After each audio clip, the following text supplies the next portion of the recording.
Bueno, pues aquí estamos de nuevo. Vamos ahora a la lección número 6, el amor de Dios por la justicia. ¿Cómo estáis al empezar este tema? Pues muy bien. ¿Sí? Sí. Adentrándonos ahí de lleno. De nuevo otro tema fascinante, Sí. menudo trimestre, ¿eh? Sí. La verdad es que es muy profundo cada uno de los temas que estamos viendo. Si quieres empezamos con el versículo de memoria. Muy bien. Se encuentra en Jeremías 9, 24. Mas alábese en esto el que haya de alabarse, en entenderme y conocerme, que yo soy Jehová, que hago misericordia, juicio y justicia en la tierra, porque estas cosas me agradan, dice Jehová. Estupendo, Miriam. No estamos, la verdad es que muy acostumbrados a pensar que los conceptos de amor y justicia vayan unidos. Y he traído para ilustrar esto, porque cuando pienso en amor y justicia unidas, solo puedo pensar en lo que veis aquí reflejado, ¿no? Un clavo en la madera, ¿no? La cruz. Ahí puedo vislumbrar cómo el amor y la justicia se unen. Qué bueno. ¿Cómo resolvía el mundo pagano el problema de la justicia?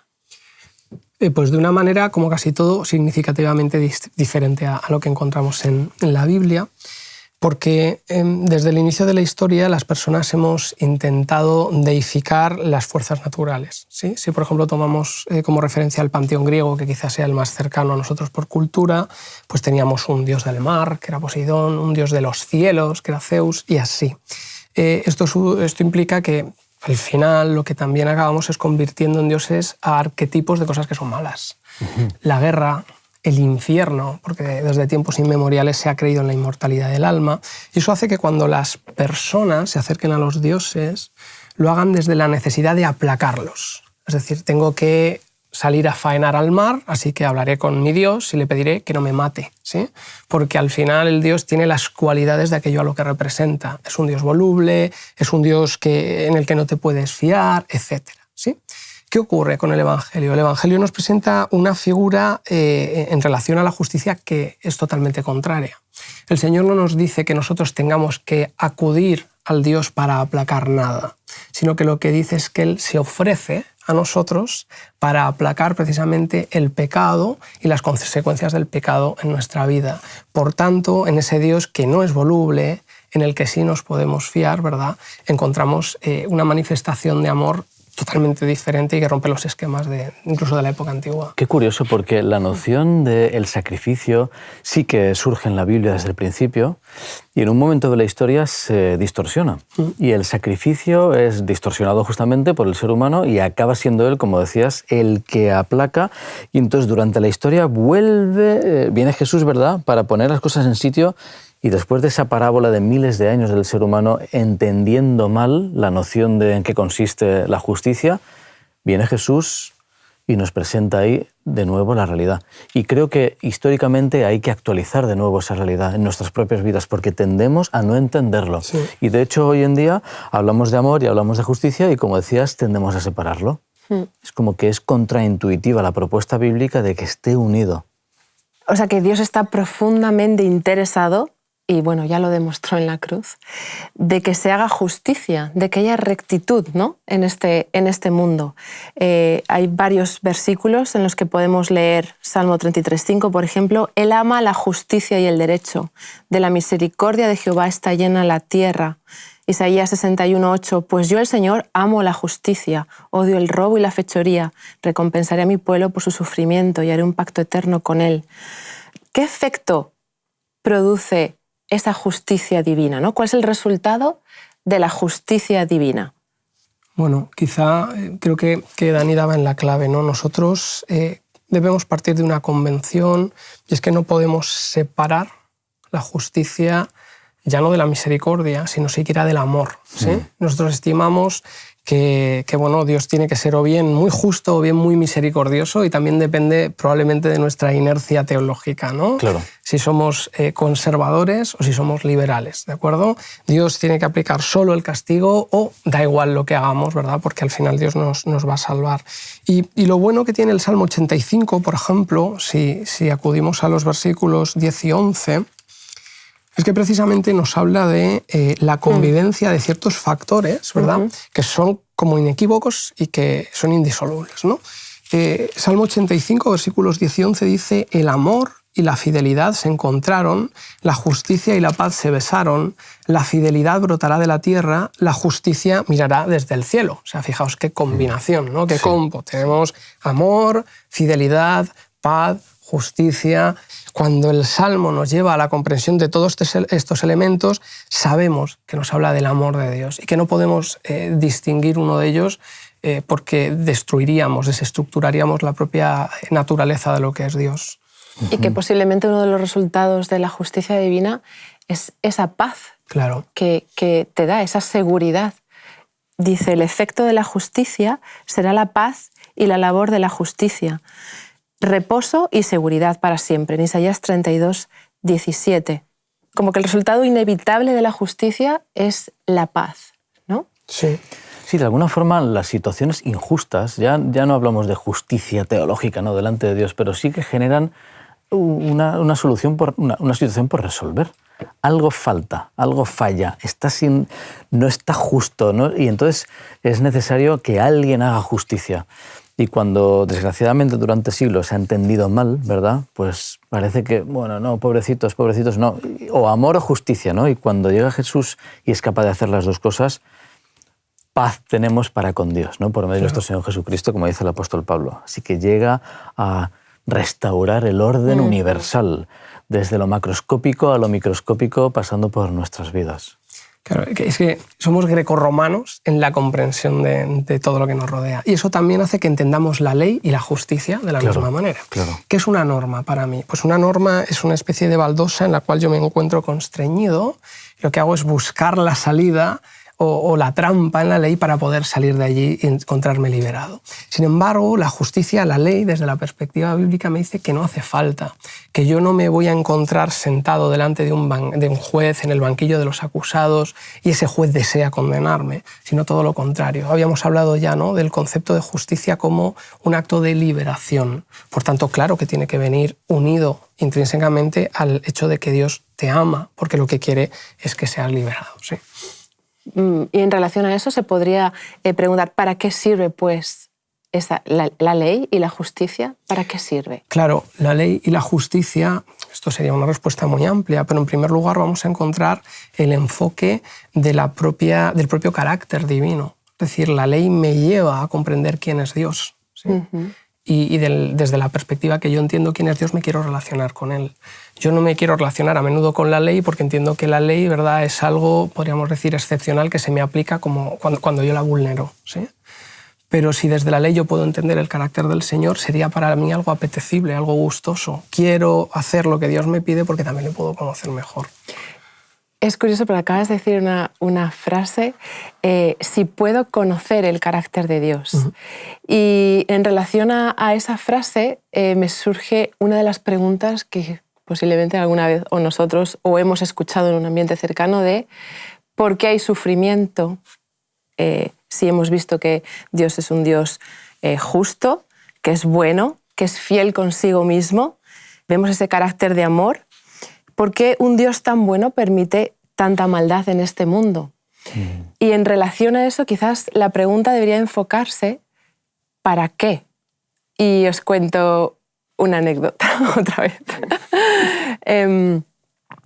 Hace 4 años que me diagnosticaron un carcinoma de mama y yo en aquel momento no estaba cerca de Dios. Y cuando te encuentras en una situación en la que tu vida está en juego, en la que te estás preguntando, ¿voy a ver casarse a mis hijas? ¿Voy a verse graduar? Claro, la cabeza empieza a dar vueltas y te planteas cosas que antes ni siquiera sabías que te las podías plantear. Y llega un momento en el que, bueno, antes tú estás mirando en el horizonte, ¿no? Pero cuando estás en la cama con dolor, que te acaban de operar, que te acaban de quitar el pecho, tu mirada no es horizontal. Tu mirada, los ojos se te dirigen hacia arriba. Claro. En ese momento, cuando te planteas estas cosas, es cuando Dios aprovecha para levantar tu mirada y ¿para qué? Y respondiendo a eso a mí me ha servido para encontrarme con Dios. Es cierto que las circunstancias personales de cada uno son muy diferentes, yo solo puedo contar la mía, pero para mí el tener cáncer, puedo decir que fue una bendición, no por qué, sino para encontrarme con Dios. Él aprovechó ese momento para que yo levantara la vista y decidiera. Entonces, el para qué me liberó de mucho y pude experimentar lo que Dios es capaz de hacer cuando te entregas por completo. Y en la Biblia, aparte, no solo mi experiencia, encontramos ejemplos de que detrás de un sufrimiento había un para qué. Por ejemplo, Lázaro. Sí. Esta enfermedad no es para muerte, sino para la gloria de Dios, para que el Hijo de Dios sea glorificado. Pablo, cuando estaba en la cárcel, gracias a sus prisiones, o sea, lo que le había sucedido, han contribuido más bien al progreso del Evangelio, ¿no? Quizás a lo mejor, en vez de preguntarnos el por qué, pues como un para qué. Y si es para encontrarme contigo, Señor, bendito cáncer. Sí. Lo que dices es terrible y al mismo tiempo es maravilloso. A ver, es que me has dejado impresionado, pero bueno, lo que es interesante del Señor es que Él tiene esa capacidad, claro, Él lo sabe todo de antemano. ¿Sí? Entonces, como lo sabe todo de antemano, no te lo envía Él el mal, pero sabe que vas a pasar por lo malo. Y Él dice, bueno, a ver si aprendes algo de esto. ¿Sí? Esto es lo que al menos, bueno, no tengo ninguna experiencia comparable a esto, ¿no? Pero entiendo lo que dices porque en ocasiones nos pasan cosas malas y cuando pasa el tiempo dices, no eran tan malas. O sí lo eran, pero al lado del Señor se convirtieron en una bendición en mi vida, ¿no? O para otros. O para otros, muy bien. Y eso es a mí lo que más me sorprende del Señor, ¿no? Ya sabemos que el Señor tiene la capacidad de mirar, ¿no?, el tiempo desde fuera y de conocer todas las cosas de antemano, pero que Él tenga esa disposición de decir, bueno, Miriam o Rubén o Dani, ¿qué podéis aprender de esto? Porque tenéis que pasar por ello. Este mundo es un mundo de pecado y yo ya sabía de antemano que ibais a estar ahí. Aprendamos algo juntos, ¿no? O por pura voluntad, si queréis, ¿no? Tienes la oportunidad de esto, es extraordinario. Sí. Y es curioso porque ante la pregunta que decías, ¿no?, que es muy grande, de cómo se explica este mundo, pero este mundo no les representa. Y vivimos en un mundo que no representa a su creador. Y en ese sentido es como que Dios se acerca, sabe que vamos a sufrir y dice, vamos a ver qué hacemos, ¿no? ¿Qué hacemos con esto? Y pone la mano en el hombro y acompaña y es capaz de sacar algo bueno de cualquier circunstancia. Esto es cierto que a la gente le confunde, ¿no? Y tendremos oportunidad de hablar de esto en próximas lecciones. Si Dios es todopoderoso y dice que es justo, ¿no?, como estamos viendo en la escuela sabática, ¿por qué hay esta injusticia y Él la permite? Y esta noción que tú planteabas de no busquemos el por qué, sino tratemos juntos, ¿no?, de buscar un para qué, claro, es un paradigma diferente. Es otra vida. Sí, porque el sufrimiento ya se vuelve secundario, cobra otro sentido. Sí, porque incluso es un instrumento para algo, ¿no? El Señor lo instrumentaliza. Estás pasándolo mal, es inevitable, y dices, bueno, vamos a ver qué experiencia puedo vivir contigo.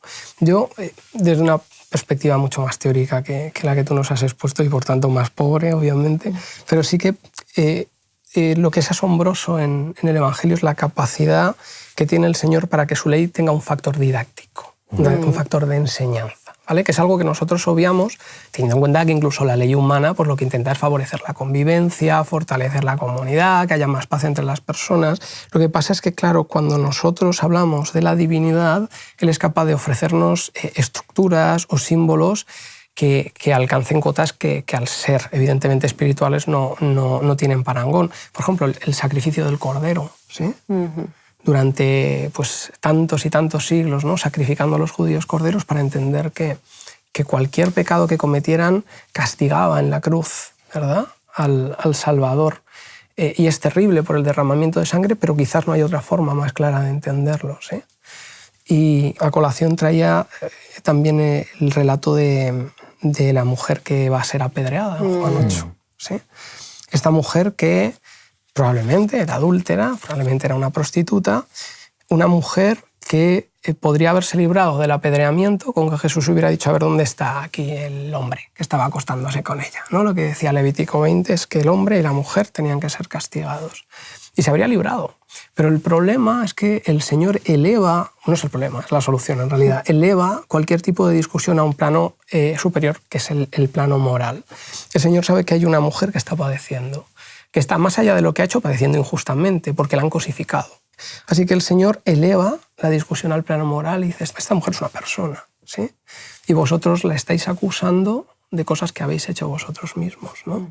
Finalmente conocemos el relato, nadie tira la primera piedra, todos marchan y Jesús se dirige a ella y le dice, mujer, ¿dónde están, verdad? Los que te acusaban. Y esto lo descubrí hace poco, pero el término en el que se dirige a ella, ese término de mujer, significa en griego señorita.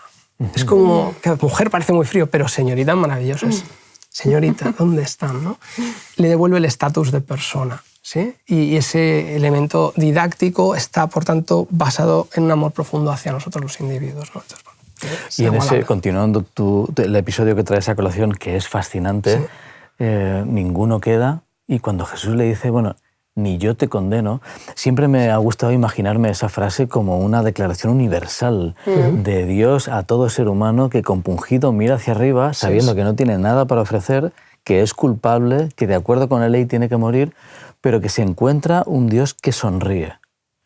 Y qué diferente es mirar hacia arriba y ver un Dios que sonríe o un Dios históricamente mal entendido, un Dios severo, un Dios que utiliza la ley como acusador, un Dios que busca un requisito que no lo puede cumplir nadie. No, un Dios que sonríe y te regala una nueva oportunidad.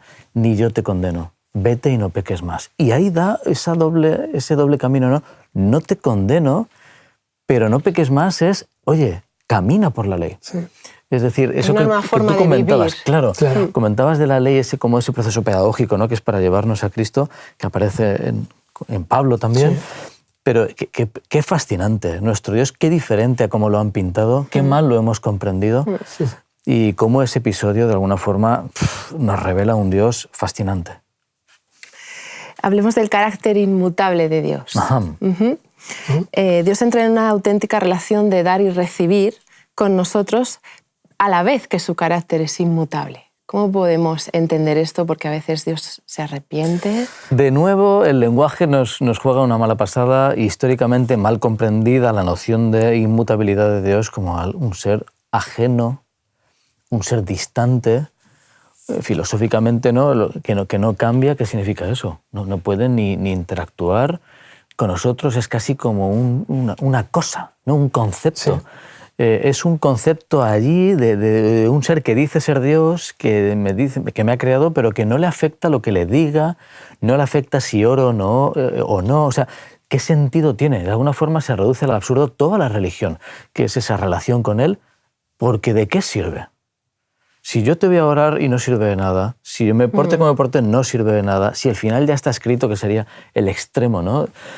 Al contrario, Dios es un Dios que se nos muestra abierto, que utiliza el lenguaje humano, expresiones que a veces nos cuesta encajar, ¿no? Y por eso estamos aquí dedicando un trimestre a analizar algunas de las expresiones, pero que se refiere justamente a su carácter. El carácter moral de Dios es fiable, es duradero, no se ve manipulado por las circunstancias y en ese sentido es muy diferente a la inmutabilidad clásica, filosófica que le atribuyen a Dios. Sí, entiendo que cuando nos relacionamos con personas todos cambiamos, ¿no? Yo cambio cuando me relaciono contigo y tú conmigo y esperamos los dos que para bien. Cuando el Señor se relaciona con nosotros no cambia, porque no cambia, pero se adapta a nosotros siempre sin que haya ningún tipo de colaboración o connivencia con el pecado, ¿no? Claro. Pero si vamos a Malaquías 3:6, por ejemplo, el texto nos habla de cuál es precisamente esa naturaleza de la inmutabilidad divina y parece casi contradictoria si tenemos en mente esa visión pervertida de quién es Dios, ¿no? Malaquías 3:6 dice, yo, el Señor, no cambio, ¿sí? Y luego dice, por eso vosotros, hijos de Jacob, no habéis sido consumidos. Qué bueno. ¿Cómo puede ser que no cambies y no consumas? Que es lo que esperamos todo, ¿no? Que esperaba Jonás, que hablábamos de él, pero destrúyelos, ¿no? Aunque Jonás le conocía muy bien al Señor, para su propia desgracia. El Señor dice, yo es que el hecho de que no cambie es lo que implica que vosotros no vayáis a ser destruidos. Yo veo la inmutabilidad del Señor como un ancla, algo a lo que yo me sujeto cuando se producen vaivenes en mi vida, ¿sí? Porque sé que tengo una constante siempre. hay pequeñas constantes en la vida. El amor de tu esposa, ¿sí? El amor de tus padres. Pero ¿y si eso fallara? Pues el Señor me dice, yo no cambio. Y en ese no cambiar está el hecho de que no te quiero condenar. ¿Sí? Es que busco todo lo contrario, busco la salvación. Y de nuevo vuelvo a los griegos. ¿Cómo se relacionarían los griegos, por ejemplo, con sus dioses? ¡Qué miedo! ¡Ay, Poseidón me matará! ¿Cómo estará hoy? ¿No? ¿Cómo estará hoy? ¿Con qué día ha amanecido? ¿Se habrá levantado de buen humor o de claro. mal humor? El Señor dice, conmigo no tienes que hacerte esas preguntas, yo no cambio nunca. ¿Sí? Soy siempre el mismo. Qué bueno, porque claro, un Dios que es bueno, que es todopoderoso y que no cambia, nos promete un final feliz, ¿no? Y me encanta el versículo de Hebreos 13:8, Jesucristo es el mismo ayer, hoy siempre. y por los siglos. Sí. Me encanta esa expresión porque justamente Jesús es esa firme, segura ancla del alma que necesitamos hoy en día, ¿verdad? En un mundo hablan de modernidad líquida, en un mundo cambiante, que todo depende, que las opiniones, circunstancias, de repente aparece alguien que no cambia para bien, afortunadamente. Así que, sí. Y otra pregunta, a ver, Sí. ¿Dios puede arrepentirse? Vamos a diferenciar como el arrepentimiento del hombre y el arrepentimiento que a veces vemos en algunos textos de Dios. De nuevo el lenguaje, ¿no? Sí. El bendito lenguaje que nos traiciona. Yo creo que Dios puede advertir, en todo caso, más que arrepentirse. Si mis hijos caminan, yo qué sé, por una zanja, es posible que les diga, tened cuidado, que os vais a caer. Y si se caen, dirán, mi padre es profeta, ¿no? Pero si no, si se apartan de allí, dirán, pues no lo es. Claro que lo es siempre. Lo que pasa es que tu actitud al final ha determinado que tú acabarás dentro de una zanja o que no. Y lo que el Señor hace es advertirte, ¿sí? Eso es a lo que nosotros llamamos profecía condicionada, ¿no? Condicionada. Es decir, el Señor nos advierte de ciertas cosas que van a suceder. Los profetas menores, por ejemplo, ¿no? Aunque no solo exclusivamente, están llenos de profecías que finalmente no se van a cumplir todas, ¿no? Y Jonás, de nuevo, es el paradigma, ¿no? De la profecía que no se acaba cumpliendo. Nínive va a ser destruida, pero Nínive no se destruye. Y no se destruye porque la actitud del ser humano cambia con respecto a Dios, ¿sí?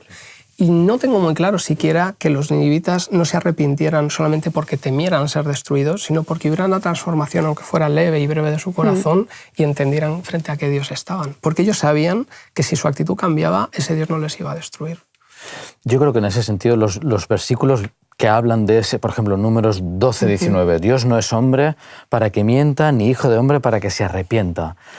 O primero de Samuel 15, además, el que es gloria de Israel no mentirá ni se arrepentirá, porque no es hombre para que se arrepienta. Entran en este mismo contexto de, fijaos, no mentirá. Dios no mentirá ni se arrepentirá, es decir, no va a cambiar de opinión en esto y vuelve a la misma noción de inmutable en cuanto a fiable y que no transforma su modo de pensar, aunque sí que se adapta, obviamente, si hay profecías condicionales, yo creo que es una expresión para que el ser humano entienda, ¿no? Que no va a haber un cambio de criterio en ese sentido, en la forma de Dios de juzgar, mientras que el ser humano sí que conforme sopla el viento, de alguna forma cambiamos, ¿no? Nuestra opinión. Bueno, es Éxodo 32 también, y la conversación que tiene Moisés con el Señor, y de nuevo ese arrepentimiento pedagógico, ¿no?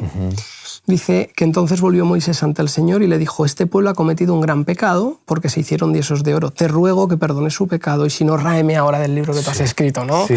Se pone muy intenso Moisés, con cierta razón, ¿no? Porque dice, es que no quiero que mi pueblo muera. Y aquí la pedagogía, la enseñanza está en el hecho de que Moisés aprende quién es Dios porque se pone en el lugar de Dios, ¿no? ¿Cómo vas a destruir todo el pueblo si yo le quiero y yo no soy Dios, ¿no? ¿Se arrepiente el Señor? No se arrepiente, pero en la forma de expresar a Moisés lo que él podría hacer, Moisés entiende quién es Dios en realidad, ¿no? Y lo que, por tanto, no va a hacer. Es decir, que el arrepentimiento del hombre implica un cambio de parecer, como un giro de 180 grados en su forma de relacionarse, o sea, de responder a los mandatos de Dios, y el arrepentimiento de Dios implica un cambio de circunstancias y relaciones. Dios no se arrepiente nunca de su carácter, no vacila como nosotros. Suponer eso es pensar que Dios ha hecho algo mal en algún momento, ¿no? Ha tomado una mala decisión. Con respecto a nuestras decisiones, ¿no? Porque al fin y al cabo es una cuestión de decisión, escoger un camino u otro. En Deuteronomio 30 nos pone ante la decisión de qué es lo más importante. y nos dice: a los cielos y a la tierra llamo por testigos hoy contra vosotros, de que os he puesto delante la vida y la muerte, la bendición y la maldición.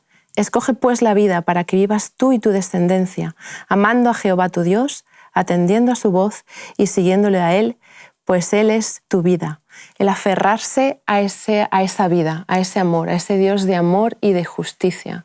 Cuán importante es que siempre lo tengamos en mente, ¿no? Pues sí. Para acabar, Dani, Sí. ¿quieres? En el viernes siempre hay algunos párrafos preciosos y hay uno del Camino a Cristo que representa un poquito y pone cierre a lo que hemos visto. Satanás indujo a los hombres a concebir a Dios como un ser cuyo principal atributo es la severa justicia. Un juez severo, un acreedor duro y exigente, como comentabas, ¿no?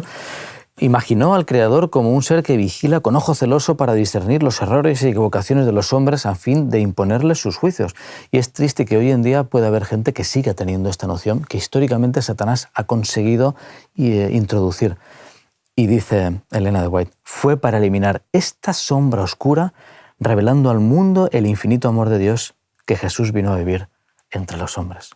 Jesús encarna quién es Dios. Jesús es Dios hecho hombre, Jesús es la traducción de Dios en nuestro mundo y nos representa a un Dios muy diferente, un Dios en el que la justicia y el amor están unidos. Bueno, pues hasta aquí hemos llegado. Muchas gracias, amigos, y nos vemos en la próxima... La siguiente lección. La siguiente lección. Que es la 7 ya. Muy bien.